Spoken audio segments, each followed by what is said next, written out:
Halo guys, David sini dan ini adalah Oppo Reno 5 4G. HP baru dari Oppo yang kayaknya bakal laris banget ya, soalnya udah seminggu 2 minggu ini banyak yang komen nge-request biar saya ngebahas nih HP.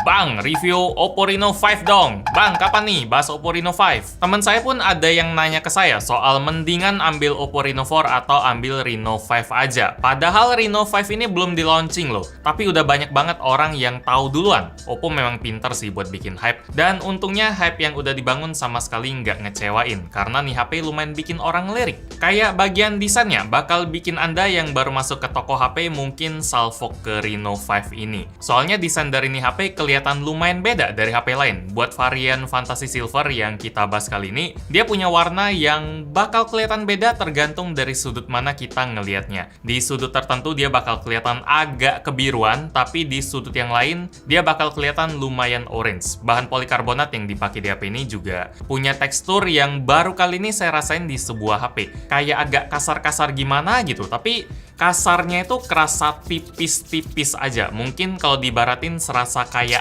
amplas, tapi amplas yang levelnya 0,1 aja, tipis banget. Kalau di bagian modul kameranya, dia malah punya tampilan yang lumayan kebalik sama bodinya. Teksturnya kerasa mulus banget dan warnanya juga bening. Mungkin Oppo pengen kamera di Reno 5 ini udah kelihatan mencolok, bahkan dari desainnya dibikin beda. Karena mereka memang jadiin bagian kamera sebagai andalan di Reno 5. Oh ya, buat Anda yang nggak terlalu demen sama tampilan HP yang lumayan menarik mata kayak gini, pengen yang kalem-kalem aja, udah ada varian Starry Black yang body dan kameranya mengkilat semua dan warnanya juga stabil, gelap. Yang uniknya sih, Oppo ada bilang kalau ketebalan kedua varian warnanya ini beda. Kalau yang Fantasy Silver dia lebih tebal 0,1 mm dari yang Starry Black. Katanya proses buat ngebikin desain body yang bisa berubah warna kayak gini lebih rumit daripada body HP yang biasa, jadi ada ngasih efek juga ke dimensinya. Buat saya sih, dimensi 0,1 mm ya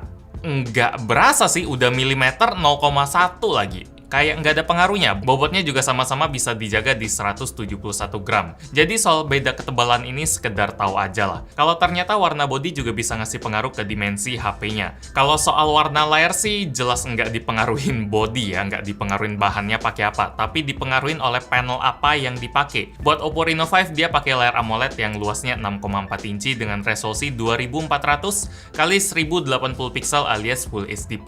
Refresh rate layarnya udah 90 Hz dan kaca yang dipakai udah Corning Gorilla Glass 5. Mantap, nggak ada yang bisa dikomplain lagi dari layar HP ini. Warnanya udah bagus banget, luasnya udah kerasa pas di tangan, gambar yang ditampilin juga tajam, dan gerakan yang dihasilin oleh layarnya pun kerasa mulus, licin. Karena gambar yang dihasilin dari Reno 5 udah 90 frame per detik, 50% lebih banyak dari gambar yang dihasilin HP mainstream yang layarnya ngasilin 60 frame per detik atau 60 Hz. Buat spesifikasinya sendiri juga nggak ada yang bisa saya keluhin, udah pas. Chipsetnya udah pakai Snapdragon punya yang 720G ditemenin oleh RAM 8GB dan memori internal 128GB yang bisa diperluas pakai kartu microSD karena SIM tray yang dipakai udah triple slot. Spek yang kayak gini mirip sama kayak kakaknya Oppo Reno 4 yang beberapa bulan lalu udah pernah kita bahas. Dan waktu itu si Reno 4 dapetin rekomendasi yang lumayan kuat dari saya. HP-nya aman buat kebanyakan orang, kecuali kalau Anda adalah tipe orang yang butuh HP dengan NFC. Kalau gitu,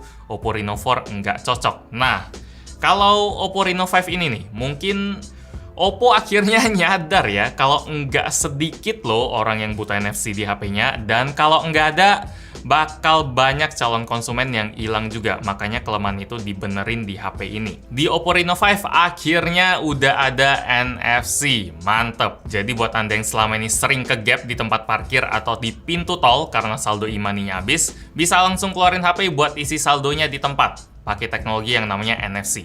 Kalau saldo di rekening juga masih ada. Nggak perlu ribet mau nyari ATM lagi atau minta orang di belakang buat bayarin duluan dan ganti cash itu. Malunya yang ribet sih diplototin satu antrian lagi. Fungsi NFC bukan cuma itu aja, tapi ya saya rasa itu yang paling penting ya. Buat 90% orang biasanya cari itu.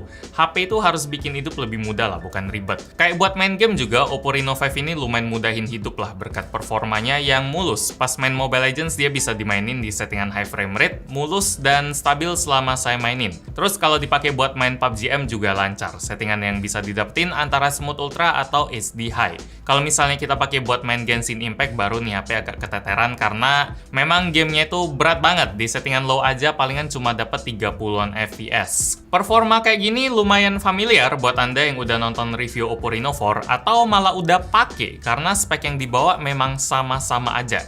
Yang ngebedain banget ada di soal NFC tadi dan refresh rate sih, yang kalau Oppo Reno 4 itu dia 60Hz. Daya tahan baterainya juga lumayan familiar. Di Oppo Reno 5 dia ngandelin baterai dengan kapasitas 4310 mAh. Buat dipakai seharian masih cukup, tapi pakainya nggak boleh berat-berat banget. Ibaratnya kalau dipakai di hari kerja, di mana kita nggak terlalu fokus ke HP, cuma dipakai pas lagi istirahat aja atau pas balik ke rumah, sampai waktu tidur pun baterainya masih aman. Tapi di hari libur, di mana kita biasanya main HP seharian, main sosmed lah, game lah, chattingan, pas sore baterainya udah sekarat. Buat ngasih gambaran yang lebih jelas, pas saya pakai Oppo Reno 5 ini buat TikTokan selama sejam, baterainya ngurang 10%. Pas buat nunjukin jalan pakai Google Maps setengah jam ngurang 7%. Buat main Mobile Legends 20 menit dia ngurang 7% dan buat main PUBG M habisnya 9%.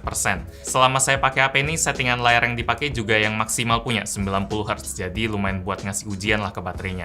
Yang saya suka dari baterai HP ini ada di bagian chargernya. Di paket penjualan kita dikasih charger yang punya daya 65 watt. Tapi cuma bisa nerima daya 50 watt lewat teknologi flash charge. Kenapa kayak gitu? Ngasihnya lebih gede daripada yang bisa diterima, entahlah, mungkin di gudang Oppo di mana adanya cuma charger 65 watt. Jadi kita dikasihnya yang kayak gini daripada bikin charger 50 watt lagi kan. Tapi itu nggak masalah, toh kecepatannya juga cepat parah. Setengah jam udah keisi 70% dan buat penuh nggak sampai sejam. Dari sisi keamanan juga dijamin karena udah ngantongin sertifikasi dari TUV Rainland. Buat ngecas-ngecas gini, udah memang jadi andalan Oppo dari dulu lah. Bagian kamera juga lumayan dibanggain Oppo dari dulu. Dan khusus di Reno 5 ini, bangganya Oppo kayak lebih gitu dari biasanya. Coba kita lihat, di bagian belakangnya dia pakai sistem 4 kamera atau quad kamera, yang pasukannya itu diisi oleh 64 megapiksel yang kamera utama, 8 megapiksel kamera ultrawide,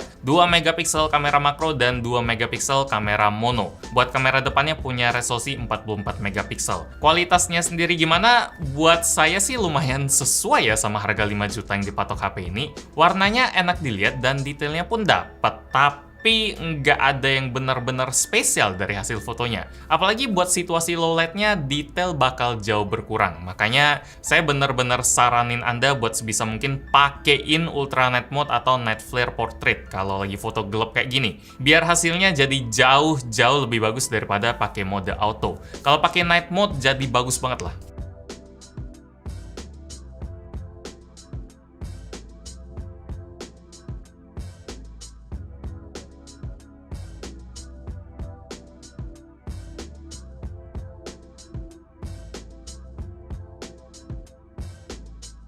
Mungkin sampai detik ini Anda bingung ya, kenapa Oppo kayak bangga banget sama kamera Reno 5. Padahal kualitas kamera HP 45 jutaan ya memang gini.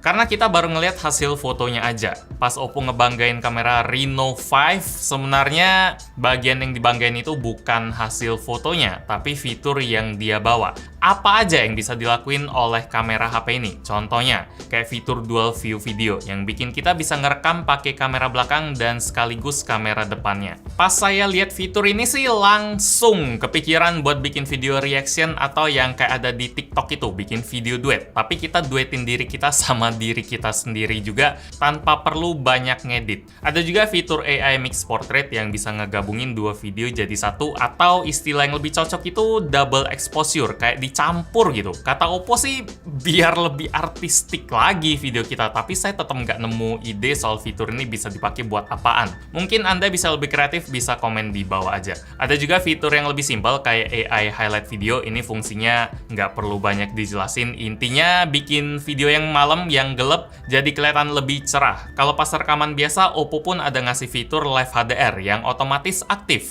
biar kondisi di mana ada backlight karena matahari atau lampu bisa jadi lebih imbang suasananya. Kalau buat kamera depannya sendiri, dia punya fitur AI Beautification. Jadi ini muka saya sedang dimulusin banget oleh si Oppo Reno 5. Padahal di sini ada jerawat yang lumayan kelihatan, tapi kalau pakai beautification jadi agak tipis-tipis doang. Coba kalau nggak pakai, mata juga agak gede. Yep, kalau nggak pakai jadi kelihatan lebih jelas. Jadi lumayan ya, tanpa makeup bisa kelihatan lebih bersih kah? Entahlah, yang pasti silakan disesuaikan aja. Selain fitur baru itu, tentu aja Reno 5 ini juga ngebawa fitur yang kemarin dipopulerin sang kakak Reno 4. Kayak AI Color Portrait yang bisa misahin warna tertentu di foto kita, biar kelihatan lebih estetik gitu. Terus ada juga versi videonya yang namanya monochrome video, dan ada fitur Night Flare Portrait juga, yang ngebikin lampu-lampu latar di malam hari bisa kelihatan lebih bokeh. Ujung-ujungnya estetik sih, jadi pas Oppo ngebanggain kamera mereka, buat saya maksudnya ya gini, kesimpulannya Oppo Reno 5, apakah HP ini recommended? Buat saya ya, dan bisa dengan mudah ngomongin kayak gitu ke hampir ke semua orang kali ya. Nggak kayak kemarin, pas rekomenin Reno 4 harus ada kata tapinya. Di Reno 5 ini aman buat siapapun kecuali yang memang nggak pengen HP Oppo aja. Mulai dari desain yang kelihatan beda, tapi ada juga varian lebih kalem, layarnya nggak bisa dikomplain lagi, performanya yang aman buat dipakai di berbagai macam aplikasi dan game, baterainya yang cukup buat dipakai seharian, kalau nggak gila-gilaan pakainya dukungan software paling baru ColorOS 11.1, dan kualitas kamera yang udah sesuai sama standar harganya. Buat Anda yang punya duit 5 juta, Oppo Reno 5 ini bisa jadi salah satu pilihan yang bagus. Demikian review gadgetin buat Oppo Reno 5. Like kalau Anda suka dengan video ini, dislike kalau nggak suka, dan kita ketemu lagi di video selanjutnya. Yo. Habis ini ada yang 5G. Ya, nggak cuma yang biasa. Kalau kemarin ada yang Pro sih. Kalau kali ini 5G.